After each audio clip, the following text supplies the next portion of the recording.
qual que era o contexto aqui? Abraão já era um comerciante e ele começou uma terra como muitos reis começaram um império.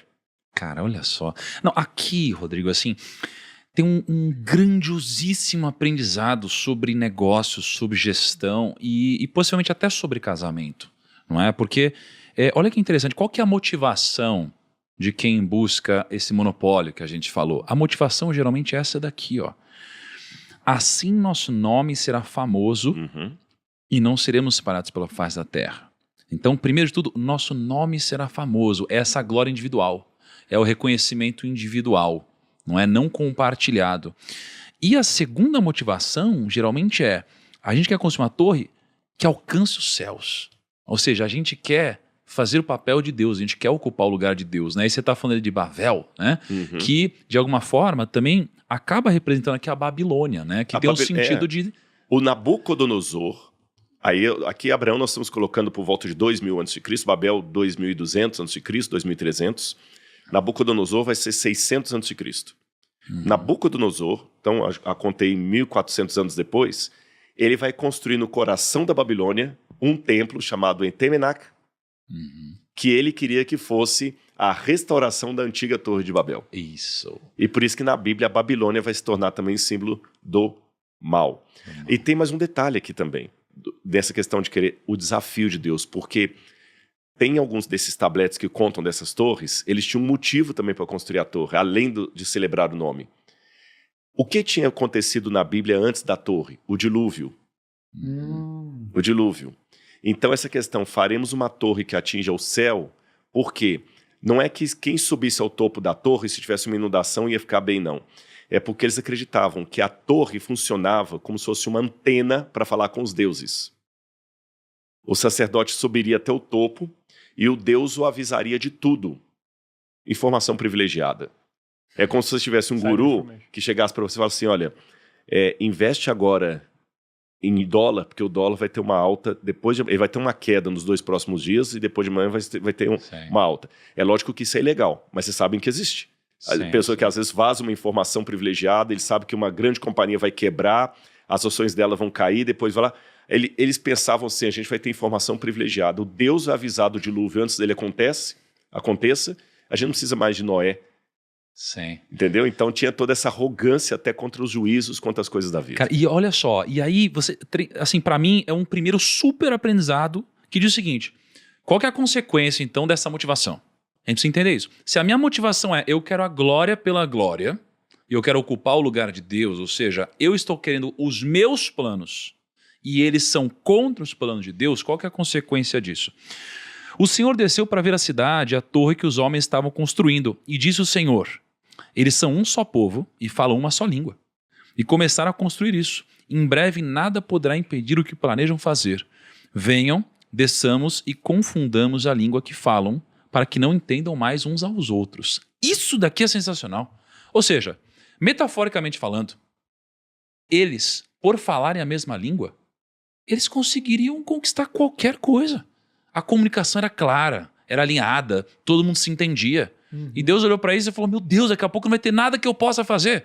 Claro que isso aqui é um aprendizado que Deus quer passar para a gente. Não tem nada que Deus não possa fazer. Mas quando ele olha para isso, ele está se referindo ao seguinte, ao grande segredo de que para se conquistar qualquer coisa, a comunicação ela é essencial. E aí, o que Deus faz para que esse plano seja impedido? Ele gera a confusão, a separação. Ou seja, quando ele fala quando a gente fala de Babel, que significa essa confusão, o que ele faz? Ele faz a confusão através do não entendimento do um ao outro. Então, todo mundo falava português, aí do nada começou a falar italiano, espanhol, francês. Exato. Aquelas línguas básicas que a gente... Sim. Então, se todos eles trabalham com excelência, ou seja, todos têm uma visão alinhada, trabalham com excelência, são incríveis profissionais, que devia ser o caso ali na época, e de repente ninguém mais se entende, cara... É desalinhamento total. Não dá. Vai rolar briga, estresse, discussão, vai começar a dar problema. Então aqui você tem o grande segredo de um trabalho com excelência e você tem também a grande maldição de um trabalho que não dá certo. Não é? E faz sentido essa lógica, né? E Deus, de novo, Deus é irônico, porque na maneira como está no hebraico aqui, quando fala assim, façamos tijolos, aí é labiná. Labná, tijolos, façamos tijolos, labná. Aí quando Deus fala o seguinte, vamos confundir nebilá. Uhum. Só trocou a sílaba. Labná, tijolo. Nebilá, confundir. Vocês estão achando que estão fazendo muito tijolo? Eu vou confundir, porque o tijolo também, lembra, fazia parte daquelas invenções sumerianas que eu falei.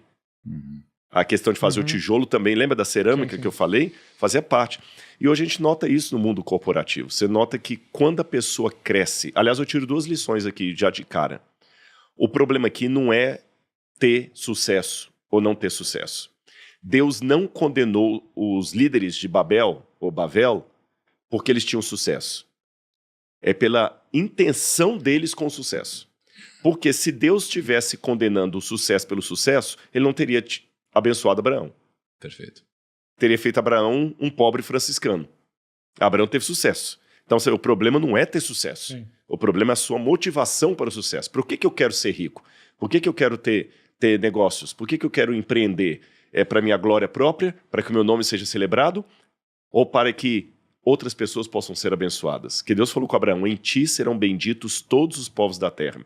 Então, seja qual for o meu sucesso no mundo acadêmico, no mundo profissional, no mundo empresarial, ou mesmo como um trabalhador assalariado, eu tenho que escolher. Eu quero ter sucesso para que o meu nome seja glorificado ou para que, através de mim, Deus abençoe outras pessoas. É o método de Abraão ou o método de Babel? Isso é muito claro de ser colocado. E a segunda questão é essa. Quando você cresce e tem sucesso, mas não tem sabedoria, a história de Babel se repete. Tanto é que o que a gente vê hoje em muitos mundos corporativos, por exemplo, empresas familiares. Chega um tempo que o grande que fundou a corporação tem que tirar todos os filhos do poder, porque a hora que entra começa a dar confusão, é um filho brigando com o outro, aquela coisa. Ninguém se entende mais. É um diretor brigando com o outro. Sucesso sem sabedoria não sucede.